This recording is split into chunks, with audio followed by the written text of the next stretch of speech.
जय माता जी सभी को। मैं वृंदाबा। योग साधना सीरीज में नेक्स्ट आज हमारा 6ठा दिन है और आशा रखती हूँ कि पिछले 5 दिनों में मैंने जो आपको दिखाया है वो शायद आपने चालू कर दिया होगा, क्योंकि मैंने पहले ही बताया था आपको कि योग सुनने की या देखने की चीज़ नहीं है, योग प्रयोग में लाने की क्रिया है। तो और उससे आपको ये फ़ायदा होने वाला है। तो चलिए ज़्यादा इधर उधर की बातें ना करते हुए आज के टॉपिक पर हम चलते हैं। तो आज का मेरा टॉपिक है हाथ। मतलब कई बार हमें अपने पूरे हाथ में सूनापन हो जाता है, या तो झंझनाहट होती है, या तो फिर कलाइयों में दर्द होता है, या फिर यहाँ पर उंगलियों में, मतलब कहीं पर भी दर्द होता है। तो उसका रीज़न क्या है? तो उसका रीज़न एक तो ये है कि शायद आपको सर्वाइकल की प्रॉब्लम है, तो उस वजह से उस इफेक्ट वो सर्वाइकल का इफेक्ट आपके हाथ पे ऊपर भी आता है। तो एक रीज़न ये हो सकता है। और दूसरा रीज़न ये है कि जैसे हमारे वेजिटेरियन को सब को मोस्ट ऑफ होता है ये कि विटामिन B12 की कमी भी हो सकती है, एक कारण ये भी हो सकता है। और तीसरा एक कारण ये भी है कि हमारे हाथ में 3 नाड़ियाँ होती है। अभी वो डॉक्टरी भाषा में तो मुझे नहीं पता है कि उसको क्या बोलते हैं, क्योंकि वो मेरा सब्जेक्ट नहीं है। क्योंकि मैं जितना जानती हूँ उतना ही आपको बताऊंगी, ज़्यादा तो मैं भी नहीं जानती हूँ ये डॉक्टरी तो। और हमारे योग में हर एक रोग की दवा है। और वो भी दवा मतलब कि आप अपने शरीर में कहीं पर भी रोग हो तो उसको आप योग से सही कर सकते हो। तो मैं आपको वो नाड़ियों का नाम बता सकती हूँ, पर डॉक्टरी भाषा का मैं नाम नहीं बता सकती। है कि वो जो हमारी 3 नाड़ियाँ है उसमें से एक नाड़ी हमारी या तो दबी हुई होती है, या तो वहाँ पर ठीक तरह से ऑक्सीजन नहीं जाता है, या तो नाड़ियों में कुछ मतलब ऐसे थोड़ी सी ब्लॉकेज हो गई हो, तो वो नाड़ी हमारी दबती है और इसी वजह से हमारे हाथों में दर्द होता है। तो एक रीज़न ये भी हो सकता है। तो उसके लिए मैं आपको आज हाथों के लिए कुछ एक्सरसाइज बताने वाली हूँ।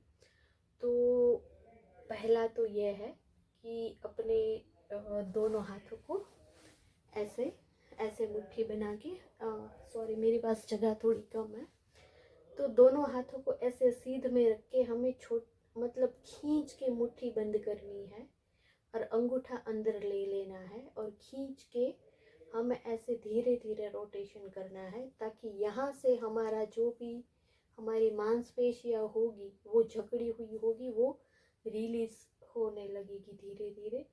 तो एक एक्सरसाइज ये है, क्लॉकवाइज और एंटी क्लॉकवाइज। आप इसको 8 से 10 बार ऐसे घुमाए। एक एक्सरसाइज ये हो गई। और दूसरी एक्सरसाइज ये है कि दोनों हाथों को ऊपर लेके जाते हुए उल्टी हथेलियों को ऐसे ऊपर ऐसे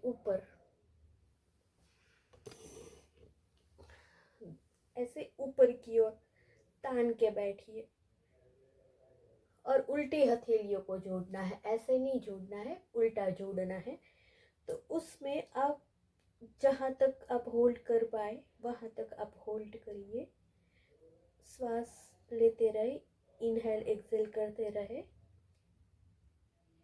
दूसरा ये हो गया। और तीसरी एक्सरसाइज हमारी ये है, दोनों हाथों को ऐसे खींच के लेके जाना है, अंगूठे को अंदर, हाथ को अंदर दबाते हुए ऐसे खींचना है। जितना बल हो उतना हमें खींचना है हाथों को ऐसे। जब आप ये करेंगे तो आपको यहाँ से यहाँ तक स्ट्रेच फील होगा। तो तीसरी एक्सरसाइज ये हो गई आपकी। और चौथी ये हो गई। अपनी उंगलियों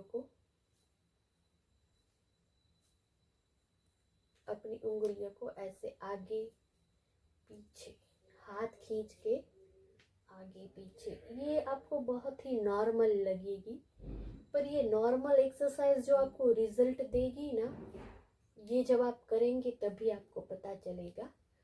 तो ये 4 एक्सरसाइज मैंने आपको दिखाई है। तो इससे क्या होता है कि हमारी मांसपेशियाँ जो जकड़ी हुई होती है वो धीरे धीरे रिलीज होना चालू हो जाती है। और प्राणायाम तो और अनुलोम विलोम हमारे लिए बहुत ही ज़रूरी है। अनुलोम विलोम वो है जो आपको पूरे शरीर में कहीं पर भी आपको रोग होगा तो वो अनुलोम विलोम से 100% ठीक होता ही होता है। तो ये प्राणायाम तो हमारे लिए बहुत ही ज़रूरी है। और एक बात ये कि हमारे में ऐसा बोला गया है कि योग में कोई भी ऐसा दर्द नहीं है जो योग उसको ठीक ना कर सके। तो थोड़ा अपनी सनातन संस्कृति है उसके साथ आप कनेक्ट होइए, टच होइए, और हो सके उतना डॉक्टरों से दूर रहिए। तो मेरी माने तो आप जितना जल्दी योग चालू कर देंगे उतना आप सबके लिए अच्छा होगा।